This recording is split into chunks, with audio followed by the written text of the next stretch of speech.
Hi everybody, Mr. Warren again. I'm here with Ms. Morrison. Hi. Mr. Tennant. And Hey. we're going to show you how to do this lab activity on testing for gases. This is checkpoint number 5. So you'll see we've got a bunch of equipment out. We've got some test tubes and test tube racks. And we're going to get right into it. So our first experiment has hydrogen peroxide. So we've already put a small amount into our test tube. And then we're going to put a small, like pea-sized amount of potassium iodide into that hydrogen peroxide. We want to capture the gas that's created, okay? Make sure you don't keep your hands there because it might get kind of hot. While your lab partner is collecting gas, your other one can light up the Bunsen burner. And we are going to get a wooden splint and light it on fire. We're going to perform a gas test for oxygen. Woo, it's getting hot. So we're going to blow, so we get an ember and put it in and see how it lit back on fire. That's cool. That's our test for oxygen gas. So that's If you one get any test. on your hands, just make sure you give your hand a good wash afterwards.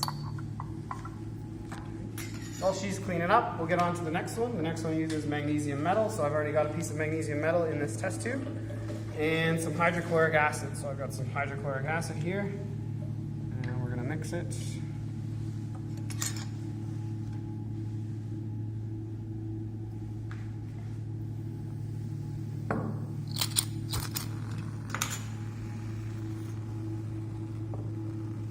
So you can see it's starting to bubble. We want to capture some gas for a little while. Again, this can get kind of warm, so just be careful with what you're doing. Is your hand tight on that? I'm tight on the top so Yeah. that the gas can't escape. Okay. And I'm waiting for the gas to try and push my hand off. Then I Yep. know I've built up some good pressure. Sometimes this test can be tricky if you don't wait long enough. And so if it doesn't work the first time, try it again and see what happens. So for this test, we need a flaming splint. So there's our flaming splint. It's got to be on fire this time. And we are looking for a pop when it goes into the test tube. We could try it. It might be a little too early, but This might be surprising, so don't be surprised and throw your stuff. yeah. Okay, so let's give it a go. 1, 2, 3.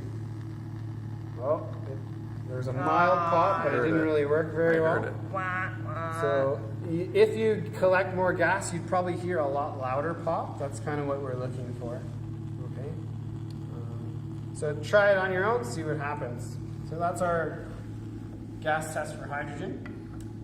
And then our last gas test that you're going to try, because your teacher's also going to demonstrate something for you, but the last one you're going to do is with some baking soda and with some of the acid as well.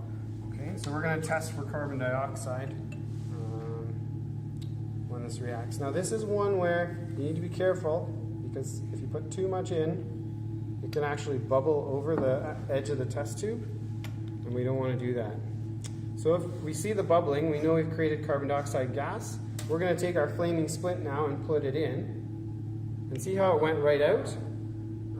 So some people use this as a gas test to indicate carbon dioxide. So that's that test. All right, thank you.